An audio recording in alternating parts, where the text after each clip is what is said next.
Howdy. So, I have been playing Super Mario RPG since it came out, since I picked it up. And I played the original, blocking the lettering there. I played the original several times, never beat it, but always loved it, and always loved my attempts at beating it. I finally made it to the final boss, still haven't beaten him. Got to do some more level grinding, I suppose, and some more planning, but he's got a lot of HP. It's a blast. It's an absolute blast.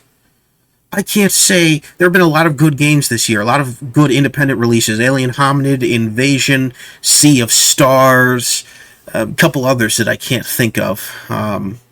Even played a sports game that was pretty good this year. What is it? Throwback Football? One of the retro football games, retro-inspired football games is pretty good. There have been a lot of great independent games, but Nintendo is constantly releasing hits like this. Like Super Mario RPG, and remaking classics in a faithful way. Now, Nintendo didn't make it. I forget the name of the company that produced it, but Nintendo does have a bright future, a very bright future. The Switch has been nothing but a phenomenal success. There are naysayers of the Switch, people who complain, people who don't particularly like the console for one reason or another. But Nintendo is successful because they are doing what they have always done, which is just make good games. When they make a bad game, it is what it is. When they make a good game, it sells like hotcakes. Everybody has it, everybody wants it, and it's great. And Super Mario RPG is that game to me, along with Super Mario Wonder. It's a Mario Christmas this year in 2023, and it's fantastic. It's always great when we have a Mario Christmas. But Nintendo does have a bright future. They got a wonderful future, no matter what replaces the Switch. Hopefully it's good hardware. They learned from the mistakes of the Wii U, and now they have the best home console since arguably the Wii and the GameCube. They've got a wonderful console, and they've got a wonderful system going on. And so I'm looking forward to their future. Not only that, but the movies, the theme park attractions, the brand is growing and expanding. And there is danger there. There is absolutely danger of them corporatizing far too much. There is a significant danger of them outgrowing themselves. I think several other companies have fallen for that trap over the years. And I do want to caution people that that is something that could happen. I think that is a legitimate thing to worry about, but I wouldn't worry about it because they're handling it okay so far. Time will only tell. If the quality of the games and the consoles start to go down, then we can start complaining. But now, things are really, really good, and I'm looking forward to what Nintendo has in the future. Who would have predicted this? Who? Nobody saw this coming. And imagine if this works. Imagine if they do this for the Mother series. If this sells well enough, and for all accounts it seems to have, imagine they revisit Mother.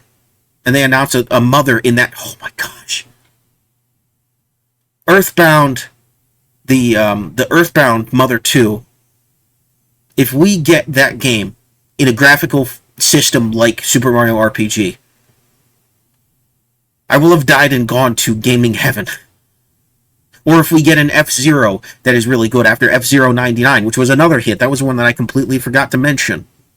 They're doing fantastic things. Yes, Nintendo has its critics. Yes, Nintendo has made some bad decisions in terms of PR and in terms of fan games and all these other stuff. All these other stuff. Was that even English? I don't know. In terms of all of these other things that they've done, they've garnered controversy, some of which they were legally in the right to do, but morally it was questionable. It hasn't deterred me as a customer from buying their good games. They don't engage in a lot of the same practices that most of these scummy Western studios do, and that's why they've stayed on top. The second they become like Electronic Arts or Microsoft or Ubisoft or any of Sony Western studios like Insomniac or Naughty Dog. Talk about a fall of grace with those two studios. Fall from grace.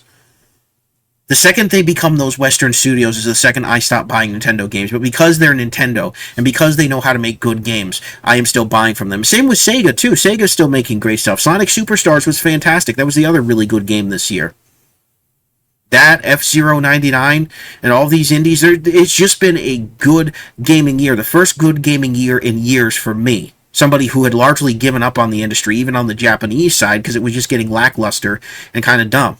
There have been just really good releases across the board on multiple different systems, but especially on Nintendo. Nintendo and PC are the only ones I really care about anymore. Xbox is dead to me. They killed Halo. So I've got my Xbox One, but once that is no longer viable, that's it. I'm not getting a new Xbox. Microsoft has lost me. They have to earn my business back again, and they most likely won't. But Nintendo will have my business until they go sour. I think their future is incredibly bright. I love Nintendo, and I always have. That's why I'm named after a Nintendo character, Super Koopa. It's my own take on it with the whole orange thing, but I still love it. It's my favorite Bowser baddie. It's my favorite character design in all of Mario. I think it's fantastic. I'm waiting for the game where you can finally play. The closest we've gotten to playing a Koopa is the original New Super Mario Bros. With the blue Koopa shell. That's the closest we've ever come.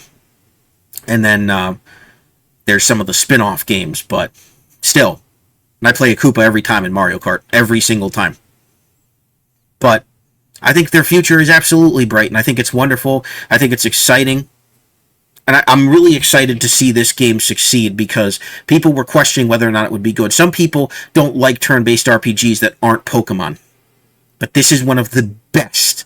One of the easiest to get into. One of the most fun to have combat. It's got a great visual style and system. It's just fun. It's a little on the short side when you go right through it and you're not doing things on the side. There's not a lot of side stuff to do because remember, it was a Super Nintendo game.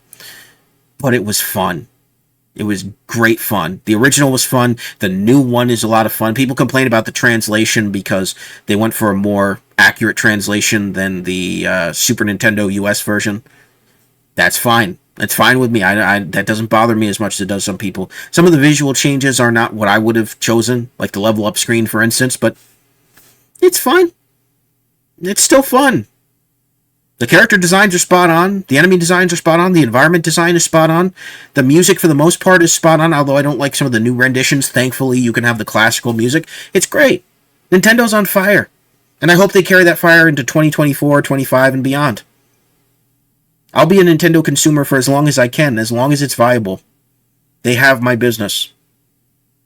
And that's all I've got to say. Let me know what you think about Nintendo down in the comments below. Thank you very much for watching. This has been Super Koopa TV. God bless. Have a good one. Peace.